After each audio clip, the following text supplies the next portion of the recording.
네, 여러분 2주차 세 번째 시간입니다. 음, 두 번째 시간 때 제가 끝부분을 조금 설명했어야 되는데 잘못 눌러서 그냥 끝나버렸어요. 이걸 다시 되돌릴 수가 없습니다. 그럼 처음부터 다시 녹음을 해야 되기 때문에 그 부분 잠깐 제가 설명해 드릴게요. 예. 여러분 책 82페이지부터 83페이지에 거쳐서 그걸 한번 보시면 됩니다. 82페이지 둘레 밑에서 다섯 번째 줄요. 거기 보시면 약 80년대 중반부터 유대 기독교인들은 새롭고 보다 한정된 유대교에 순응해야 하는지 혹은 회당에서 축출당해야 하는지에 대한 엄중한 선택에 직면하게 되었다. 예. 그러니까 이제 예수님이 죽고 바울이 선포하고 사도들이 예수님을 전파하고 그럴 때만 하더라도 큰 갈등은 없었는데 이제 점점 가면서 유대교가 이 말하자면 기독교를 예, 당시에 딱히 기독교라고 있진 기독교라고 명칭하기는 어렵지만 어쨌든 이 기독교를 뭔가 좀 이제 손봐야 될 것 같아요. 그래서 예수님을 믿는 사람들, 예수님을 그리스도라고 하는 사람들은 회당에서 추방하겠다. 이때 이제 이 옛날 사회에서 어떤 공동체에서 추방당한다라는 거는 굉장히 가혹한 형벌이죠. 우리가 흔히 왕따 같은 것도 보세요. 한 반 안에서 공동체 안에서 다른 사람들이 다 싫어하는 거잖아요. 없는 사람처럼 대거나 아주 그냥 무시하거나 그런 거죠.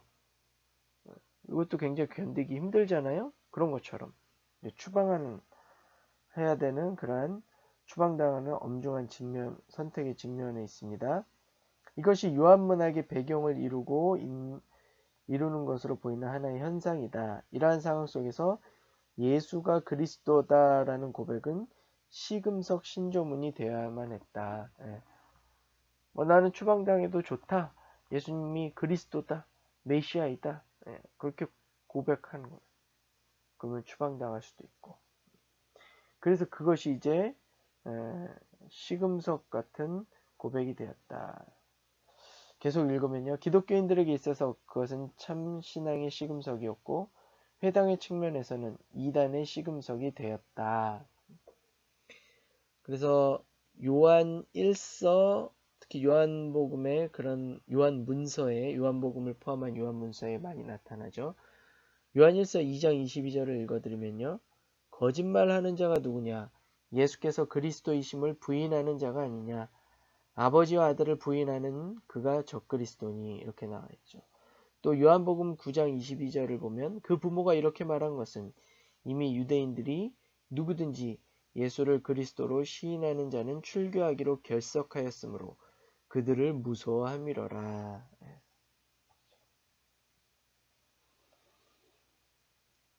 83페이지 두 번째 줄 이제 요약해서 보면요. 요약컨대 우리는 유대교와 기독교 사이의 대결이 신앙 고백적 기독교의 발전 요인이 되어진 그 상황 속에서 예수는 그리스도이다라는 신앙 고백의 의미와 중요성이 보존되었다고 말할 수 있는데 예, 말할 수 있다. 예, 그 정도로 결론을 맺으면 될 것 같습니다.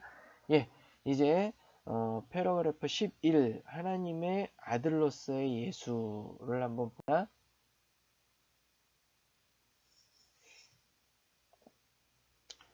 초기 기독교의 하나님 아들 용어는 분명히 예수님의 공생애의 기원을 두고 있습니다.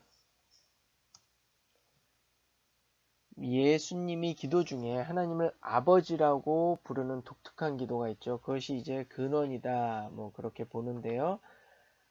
대표적으로 마가복음 14장 36절 한번 읽어드리면요. 이르시되 아빠 아버지여 아버지께는 모든 것이 가능하오니 이 잔을 내게서 옮기시옵소서.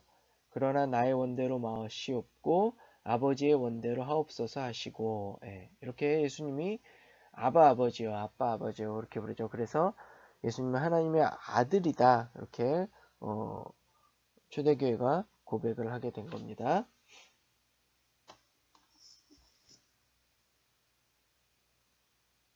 예수님은 특별한 의미에서 자신을 하나님의 아들이라 생각했고 그것을 제자들에게 가르쳤다. 마태복음 6장 9절 보면요. 그러므로 너희는 이렇게 기도하라. 하늘에 계신 우리 아버지여 이름이 거룩히 여김을 받으시오며 6장 6절에도 너는 기도할 때 내 골방에 들어가 문을 닫고 은밀한 중에 계신 내 아버지께 기도하라.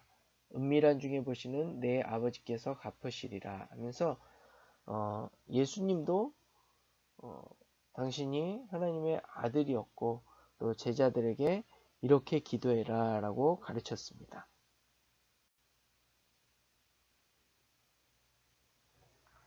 하나님의 아들됨은 부활을 통해 더 확실하게 공고해집니다. 즉 부활과 승천을 통해 하나님의 아들이 되었다는 말이죠. 네. 사도행전 13장 33절에 보면요. 곧 하나님이 예수를 일으키사 우리 자녀들에게 이 약속을 이루게 하셨다 함이라. 시편 둘째 편에 기록된 바와 같이 너는 내 아들이라 오늘 너를 낳았다 하셨고, 그러니까 이제 예수님이 하나님의 아들이지만 그 하나님의 아들됨은 부활을 통해 더 확실해졌다. 승천을 통해서 더 확실히 하게 되었다. 이렇게 신약성서가 여러모로 얘기하고 있습니다. 로마서 1장 3절부터 4절도 그런 모습을 볼 수 있죠. 그의 아들에 관하여 말하면 육신으로는 다윗의 혈통에서 나셨고 성결의 영으로는 죽은 자들 가운데서 부활하사 능력으로 하나님의 아들로 선포되셨으니 곧 우리 주 예수 그리스도시니라. 네.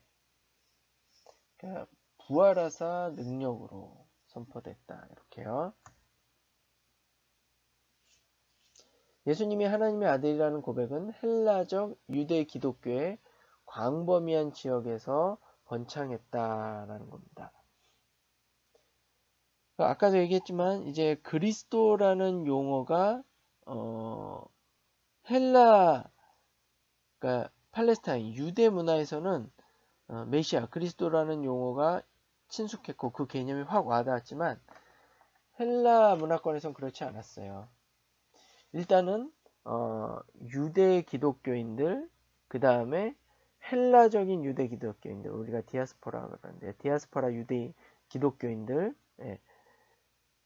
도 그랬다라는 겁니다. 이방 기독교인들은 말할 것도 없고요. 그래서 여기서 헬라적 유대 기독교의 광범위한 지역에서 이 하나님의 아들이란 용어와 개념이 더 친숙했기 때문에 바울도 그렇게 전했고 또 이 헬라 유대 기독교의 교회의 유대 기독교인들 유대 기독교인들이 그 용어로 예수님을 많이 고백했다라는 겁니다. 책 85페이지 11.3을 한번 볼까요? 85페이지 11.3 거기에 그렇게 나와 있죠? 네. 그래서 특별히 이제 누가 같은 경우 세 번째 줄 보세요. 누가에 의하면 다메섹의 회당에서 바울의 첫 번째 선포는 그는 하나님의 아들이다 라는 고백으로 요약되었다라는 거예요. 사도행전 9장 20절 보면요. 즉시로 각 회당에서 예수가 하나님의 아들이심을 전파하니, 그러니까 바울이 회심하고 난 후에 즉시로 회당에 가서 유대인들에게 예수가 하나님의 아들이다 그걸 선포한 거죠. 예수가 메시아다, 그리스도다, 그것보다는 하나님의 아들이다 이렇게 선포한 거를 요 약간의 차이를 볼 수 있죠.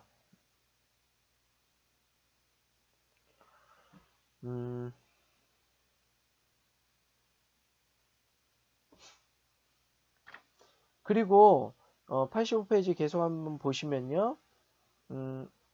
다섯 번째 줄 바울은 있죠. 바울은 로마서 1장 3절에서 로마 기독교인들에게 좋은 인상을 주기 위해서 자신의 훌륭한 신앙을 보증하는 바 보다 오래되고 일반적인 신조문을 사용하고 있는데 여기에서 가장 두드러진 것은 예수의 아들됨이다. 예수의 아들됨이다.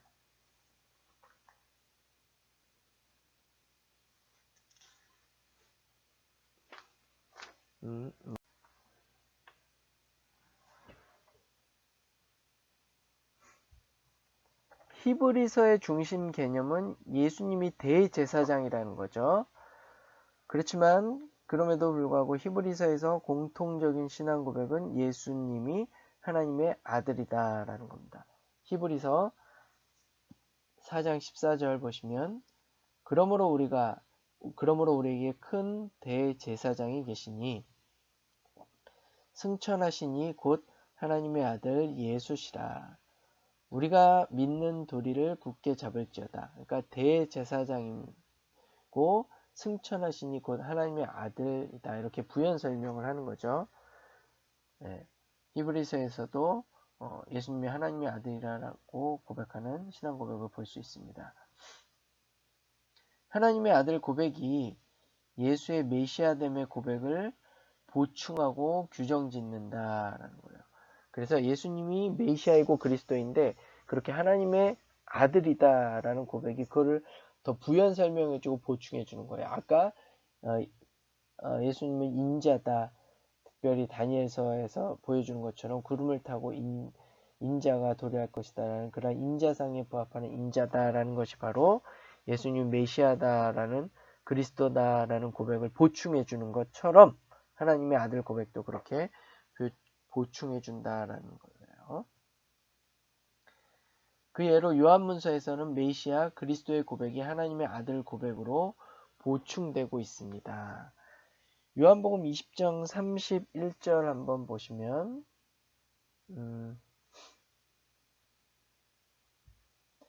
오직 이것을 기록함은 너희로 예수께서 하나님의 아들 그리스도이심을 믿게 하려 하며 또 너희로 믿고 그 이름을 힘입어 생명을 얻게 하려 함이라. 그죠? 하나님의 아들 그리스도다. 이렇게 그리스도를 보충하는 설명입니다. 이게 굉장히 중요하죠. 요한복음의 기조연설이죠. 이것을 기록하는 목적은 뭐냐? 하나님의 아들, 또 그리스도 양쪽 다 올바로 이해하게 하려는 겁니다. 유대교적인 것, 유대 기독교인들과 이방 기독교인들, 또 아니면 헬라적 디아스포라 기독교인들, 그들이 바로 하나님의 아들이자 그리스도이심을 믿게 하려는 겁니다. 마태의 경우도 메시아, 다윗의 아들 개념이 중요하지만 하나님의 아들 고백의 중요성을 받아들이고 있다라는 겁니다. 마태복음 14장 33절 보시면 배에 있는 사람들이 예수께 절하며 이르되 진실로 하나님의 아들이로소이다 하더라. 그래서 마태복음 보면 굉장히 그 메시아다, 다윗의 자손이다 이게 많이 나오죠. 왜냐? 유대적인 성격을 띠고 있기 때문에 그렇습니다. 마태복음이요. 그거는 마태도 그렇고 마태가 속한 교회가 유대적 기독교, 그러니까 유대 기독교인들이 많았던 교회였다라는 걸 우리가 추측할 수 있는 거죠. 그래서 마태복음도 유대적 성격을 띠고 있고 유대인들에게 중요한 게 뭡니까? 다윗이고 다윗의 자손이죠. 예수님이 메시아인데 다윗의 혈통을 이어받은 메시아이다. 왜냐 메시아는 그리스도는 다윗의 혈통에서 나온다고 유대인들이 생각했기 때문에 그렇죠. 그래서 그 메시아 다윗의 아들이 중요하지만 또 한편으로 하나님의 아들 고백도 중요하게 받아들여지고 있다라는 거죠. 그래서 무리를 걷는 그 기적에서 사람들을 통해서 그렇게 고백하게 하는 겁니다. 마태는 마가복음 8장 29절에서 마가복음의 그 고백에서 살아계신 하나님의 아들이라는 고백을 첨부하죠. 마태복음 16장 16절 보시면 시몬 베드로가 대답하여 이르시되 먼저 마가복음 8장 29절을 볼까요? 또 물으시되 너희는 나를 누구나 하느냐? 그러니까 베드로가 이렇게 대답하죠. 대답하되 이르되 주는 그리스도이시니이다. 근데 마태복음 16장 16절에 시몬 베드로가 뭐라고 대답합니까? 주는 그리스도시요 살아계신 하나님의 아들이시니이다. 하나님의 아들을 좀 더 첨부하죠? 그런 걸 볼 수 있다라는 겁니다. 하나님의 아들 고백은 헬라적 유대 기독교에서 가장 뜻있는 고백이었고 유대적 사고와 이방적 사고를 연결시키는 가교 역할을 하기 때문에 예, 신약 성서의 여러 곳에서 이렇게 사용되었다라는 겁니다. 책 88페이지를 한번 보시면요.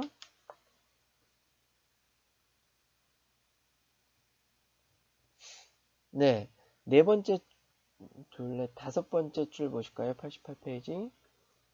요한복음과 히브리서 그리고 마태복음의 신약 내에서의 헬라적 유대 기독교를 가장 명백하게 표현하는 것으로 판단할 때 예수는 하나님의 아들이다라는 고백은 헬라적 유대 기독교 공동체 내에서 가장 뜻있는 것이었다라는 사실을 확고하게 결론 지을 수 있다. 그럼 이런 결론을 내린 이유는 무엇인가? 왜냐하면 하나님의 아들 칭호는 메시아 칭호보다 이방인들에게 있어서는 훨씬 더 의미심장했기 때문이다. 게다가 하나님의 아들 칭호는 유대적 사고와 이방적 사고를 연결시키는 가교 역할을 할 수 있었다. 아까 그거는 제가 쭉 설명드렸습니다. 유대인들에게는 메시아, 그리스도라는 칭호가 더 친숙했고 이 헬라 문화권에서 이게 낯설었기 때문에 오히려 하나님의 아들이라는 그 칭호와 개념에 익숙했고 그래서 이 두 가지를 같이 써서 가교 역할을 하게 만들었다라는 거죠. 자, 아까 읽었던 데서 하나, 둘, 셋, 넷, 다섯, 여섯 줄 내려와서요. 하나님의 아들 칭호는 찾으셨죠? 명백하고 흥미로운 대안이었다. 그리고 하나님의 아들 칭호는 독특한 기독교적인 내용을 충분히 담고 있기 때문에 주 칭호만큼 고양될 수 있었다. 이러한 사실은 요한문서의 용법에서 분명하게 드러나 있다. 요한복음 1장 14절을 한번 볼까요? 말씀이 육신이 되어 우리 가운데 거하심에 우리가 그의 영광을 보니 아버지의 독생자의 영광이요 은혜와 진리가 충만하더라. 이건 좀 뒤에서 다시 한번 읽어줄 텐데요. 여기에 대표적으로 그렇게 나와 있습니다.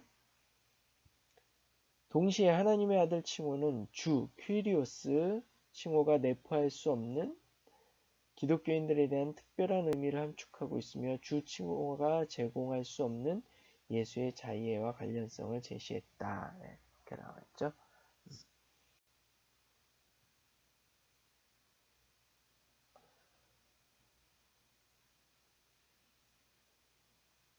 자, 보시면요. 하나님의 아들 고백은 문화적이며 민족적인 경계를 초월할 수 있으면서도 여전히 그 뜻을 보존할 수 있는 힘을 가지고 있다. 그런데 이제 한계도 있다라는 거예요. 뭐냐? 이 새로운 문화가 갖고 있는 언어적인 상황에서 기인한 의미의 다양성. 좀 이 말이 어려운가요? 그러니까 이제 하나님의 아들 그러면은 헬라 문화권에서 이방인들은 굉장히 그 기적을 일으키고 병을 고치고 뭔가 그런 것 악마를 물리치고 이러한 능력, 권능 그런 대표적인 표상으로 보는 겁니다. 하나님의 아들을요. 한마디로 이제 신적 인간, 테이오스 안네라고 그러는데요. 이 신적인 인간의 속성을 가지고 있는 사람이 바로 하나님의 아들이다. 이거는 이제 예수님이나 아니면 복음서 저자들이 생각했던 그러한 의도를 벗어나는 것이에요. 또 한편으로는 하나님의 아들이다 그러면 이 가현설, 도케티즘, 육적인 게 아니라 영적인 것.